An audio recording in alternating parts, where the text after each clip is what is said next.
السلام عليكم ورحمة الله.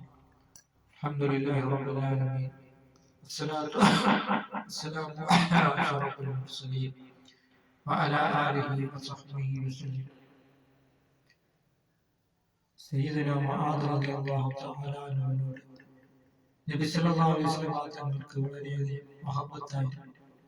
മുആദ് റളിയല്ലാഹു തആല അൻഹു നബി സല്ലല്ലാഹു അലൈഹി വസല്ലം തങ്ങൾ പറയുകയുണ്ടായി, ഇന്നി അഹിബ്ബുക യാ മുആദ്, അല്ലയോ മുആദ്, നിന്നെ ഞാൻ സ്നേഹിക്കുന്നുണ്ട്. ആ മുആദ് റളിയല്ലാഹു തആല അൻഹുവിനോട് നബി സല്ലല്ലാഹു അലൈഹി വസല്ലം തങ്ങൾ പറയുകയാണ്, ലോകത്തുള്ളവരെ എല്ലാവരും കൂടി ചേർന്ന് നിനക്കൊരു നന്മ ഉദ്ദേശിക്കണമെന്ന്, നിനക്കൊരു സഹായം ചെയ്യണമെന്ന് ഉദ്ദേശിച്ചാൽ അത് അല്ലാഹു തആല നിശ്ചയിച്ചിട്ടുണ്ടെങ്കിൽ മാത്രമേ അത് നടക്കൂ. അല്ലാഹു തആലയുടെ ഖദാ ഉണ്ടെങ്കിൽ മാത്രമേ അത് നടക്കൂ. അതേപോലെ തന്നെ ലോകത്തുള്ളവരെല്ലാവരും ചേർന്ന് നിനക്കൊരു മോശമായ ശർറ് ഉദ്ദേശിച്ചാൽ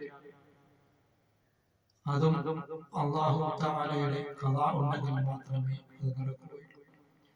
അതുകൊണ്ട് ഖൈറിഹി വശർറിഹി മിനല്ലാഹി തആല, ഖൈറും ശർറും എല്ലാം അല്ലാഹുവിൽ നിന്ന് വരുന്നതാണെന്ന് വിശ്വസിക്കൽ ഈമാൻ കാര്യങ്ങളിൽപ്പെട്ടതാണ്.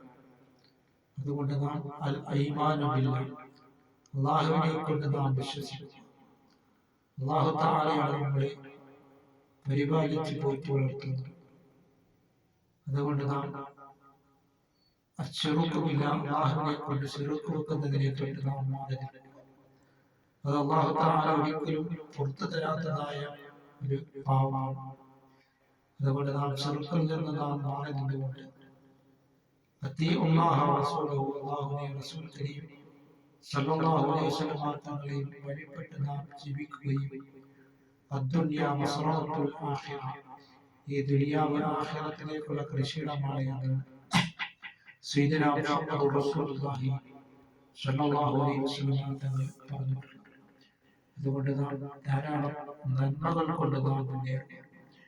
അതിനുള്ള മഹാസൗഭാഗ്യം അല്ലാഹു തആല നമുക്ക് നൽകുകയും ചെയ്യുമാറാകട്ടെ.